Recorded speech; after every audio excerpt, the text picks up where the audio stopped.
Hello दोस्तों, स्वागत है मेरा यूट्यूब चैनल में। और आज हम लोग डिस्कस करने वाले हैं रिफंड अंडर जीएसटी। जीएसटी में रिफंड फाइल करने के लिए बहुत सारे फॉर्म्स होते हैं, जिसका आज हम लोग डिस्कस करेंगे कौन कौन से फॉर्म्स होते हैं in GST for the purpose of filing of refund, getting the refund, order and amounts. इस सब पे आज हम लोग डिस्कस करेंगे एक एक करके कि क्या क्या फॉर्म्स हम लोग को लगेंगे इन जीएसटी। जैसे कि आप लोग स्क्रीन पे देख पा रहे होंगे, डिफरेंट फॉर्म ऑफ जीएसटी है अंडर रूल 89 टू 87, जो कि सेक्शन 54 एंड रूल 89 टू 97 तक रिफंड को कवर करता है इन जीएसटी। हम लोग सभी को पता है कि रिफंड दो दो टाइप के मेनली होते हैं, जिसमें कि with payment of IGST and without payment of IGST. Means LUT के थ्रू आप एक्सपोर्ट करते हैं तब, या इन्वर्ट रेटेड होता है उस तरह को। तो मेनली विथ पेमेंट और विदाउट पेमेंट। आज हम लोग डिस्कस करने वाले हैं विदाउट पेमेंट ऑफ आईजीएसटी में, जो कि अनयूटिलाइज आईटीसी का रिफंड क्लेम किया जाता है। उसमें क्या क्या फॉर्म्स लगते हैं उस पर हम लोग डिस्कस करेंगे। विथ पेमेंट ऑफ आईजीएसटी से रिलेटेड रिफंड पे मेरा ऑलरेडी एक वीडियो बना हुआ है, आप लोग देख सकते हैं, मेरे चैनल पे अवेलेबल है। बट आज हम लोग डिस्कस करने वाले हैं विदाउट पेमेंट ऑफ आईजीएसटी के लिए रिफंड का बेसिक कॉन्सेप्ट क्या है। तो सबसे पहले आ जाते हैं, हम लोग फॉर्म पे डिस्कस करते हैं। सबसे पहले हम लोग को एक फॉर्म जो हम लोग को फाइल करना पड़ता है, RFD 01।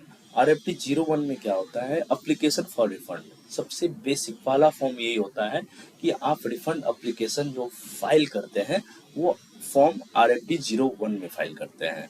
उसके बाद आता है फॉर्म नंबर 2, एक्नॉलेजमेंट किया जाता है। वो जो रिफंड आप फाइल किए हैं उसको एक्नॉलेज किया जाता है।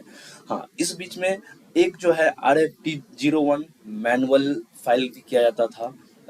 इवन कई कई डिपार्टमेंट अभी भी एक्सेप्ट करता है, लेकिन ये मेनली स्क्रैप हो गया है। ये जो आप देख रहे हैं मैनुअल RFD 01, ये अभी नहीं चल रहा है। जब पोर्टल पे काम नहीं होता था, एक टाइम में पोर्टल में बहुत इशू था, तब ये फॉर्म आया था।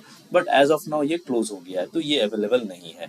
उसी से रिलेटेड रिफंड ऑर्डर का डिटेल रिफंड RFD 01B में होता है। जैसे कि मैनुअल ऑर्डर, आप manual refund application RFD 01A में फाइल करते हैं, उसका जो ऑर्डर आता था वो RFD 01B में आता था। लेकिन ये अभी दोनों ही क्लोज हो गया है, तो उतना रेलिवेंट नहीं आता। तो सबसे पहले हम लोग जो अभी रेलिवेंट फॉर्म्स हैं उसी पे हम लोग डिस्कस करते हैं। RFD 01 में आप लोग रिफंड फाइल करेंगे। RFD 02 में उसको डिपार्टमेंट एक्नॉलेज करेगा with in 15 day. With in 15 day के अंदर उस रिफंड को डिपार्टमेंट एक्नॉलेज करेगा विद इन 15 डे। आइदर वो एक्नॉलेज करेगा, नहीं तो वो डिफिशियंसी मेमो इशू करेगा with in 50 day in form RFD 03 में। उसके बाद हम लोग आ जाते हैं जो नेक्स्ट फॉर्म है RFD 04 एंड 05। 04 क्या होता है? 04 होता है कि RFD 04, मान लीजिए रिफंड सैंक्शन होने के लिए 60 डे का टाइम रहता है बैंक में क्रेडिट होने के लिए, तो डिपार्टमेंट के ऑफिसर के पास भी बहुत सारा काम रहता है। इस बीच में वर्किंग कैपिटल स्टक ना हो जाए, तो डिपार्टमेंट के आदमी क्या करते हैं कि 80% of the total refund amount provisionally वो सैंक्शन कर देते हैं, जो कि जो भी टैक्स पेयर है उसके बैंक अकाउंट में क्रेडिट हो जाता है। तो ये जो प्रोविजनली जो रिफंड सैंक्शन किया जाता है वो फॉर्म होता है RFD 04। RFD 04 में प्रोविजनल रिफंड ऑर्डर दिया जाता है। उसके बाद होता है पेमेंट एडवाइजरी इशू किया जाता है। अगर रिफंड आपका ऑर्डर आ गया है, RFD 06 आ गया है फाइनल ऑर्डर, तो उसके बाद पेमेंट एडवाइजरी जो इशू होता है RFD 05 में। तो पेमेंट एडवाइजरी इशू होता है RFD 05 में। और उसके बाद जो फाइनल ऑर्डर आता है वो रिफंड का RFD 06 में आता है। एक बार मैं यहाँ पे रोकूंगा आप लोगों का। प्रोविजनल रिफंड सैंक्शन होने के बाद डायरेक्ट RFD 06 और 5 नहीं होता है, उसके लिए वेट करना पड़ता है। क्योंकि डिपार्टमेंट के आदमी के पास अगर कुछ क्वेरी रहेगा, they will raise you show cause notice. Show cause notice किस फॉर्म में इशू करते हैं? RFD 08 में। RFD 08 में अगर वो शोकाज नोटिस इशू किया तो आप उसका रिप्लाई RFD 09 में करेंगे। Reply off the show cause notice RFD 09 में करेंगे। उसके बाद वो फाइनल ऑर्डर RFD 06 में इशू करेगा, और उसके साथ साथ पेमेंट एडवाइजरी भी इशू करेगा RFD 05 में।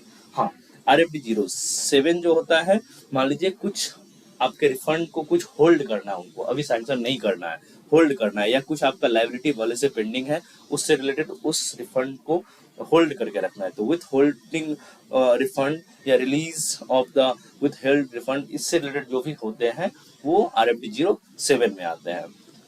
जैसा कि आप लोग देख पा रहे होंगे, अभी तक हम लोग 9 तक हम लोग देख लिए हैं। मान लीजिए कोई UN का या embassy of the foreign country का जो अगर कुछ इंडिया में परचेज किया है, उससे रिलेटेड अगर उसको GST का रिफंड फाइल करना है, तो उसे तब RFD010 में करना पड़ेगा। उसी से रिलेटेड जो एप्लीकेशन है, ड्यूटी फ्री शॉप या ड्यूटी पेड शॉप, इससे रिलेटेड जो होते हैं RFD010B में करना पड़ता है। और फर्निशिंग ऑफ द बॉन्ड या letter of undertaking for export of goods और सर्विसेज, जैसे कि LUT, हम लोग को सभी को पता है कि एक्सपोर्ट करने से पहले अगर विदाउट पेमेंट आप कर रहे हैं तो आपको LUT फाइल करना पड़ता है। तो ये फॉर्म 11 में होता है, ये before starting of the financial year आप फाइल करेंगे, नहीं तो नेक्स्ट फाइनेंशियल ईयर में आप without payment of IGST export नहीं कर सकते हैं, तो ये ध्यान रखिए। तो बेसिकली आज हम लोगों ने सीखा कितने टाइप्स के फॉर्म होते हैं रिफंड में, जिसको हम लोग को ध्यान देना चाहिए, और यही फ्लो होता है। सबसे पहले RFD01 फाइल करेंगे, 2 में एक्नॉलेज आएगा आइदर, नहीं तो डिफिशिएंसी मेमो देगा, उसके बाद प्रोविजनली सैंक्शन कर देगा RFD04 में, उसके बाद ऑफिसर हो सकता है कि आपको शोकाज नोटिस दे RFD08 में, आप उसका रिप्लाई करें 9 में, फिर फाइनली ऑफिसर ऑर्डर देगा 6 में, RFD06 में, और आपको पेमेंट एडवाइजरी इशू किया जाएगा RFD05 में। इससे रिलेटेड ही है। इससे रिलेटेड मान लीजिए अगर आपको ऑर्डर के अगेंस्ट में अगर अपील में जाना है, तो वो भी हम लोग एक दिन सेपरेट एक वीडियो में डिस्कस करेंगे। बट आज हम लोगों ने सीखा basic structure of form of refund under GST for without payment of IGST। Thank you very much मेरे वीडियो को देखने के लिए। मेरे चैनल को सब्सक्राइब कर लीजिए। रिफंड पे मैं एक सीरीज ऑफ द वीडियो बना रहा हूँ, आप लोग के लिए प्रैक्टिकल लाइफ में बहुत ही यूजफुल होगा। Thank you very much.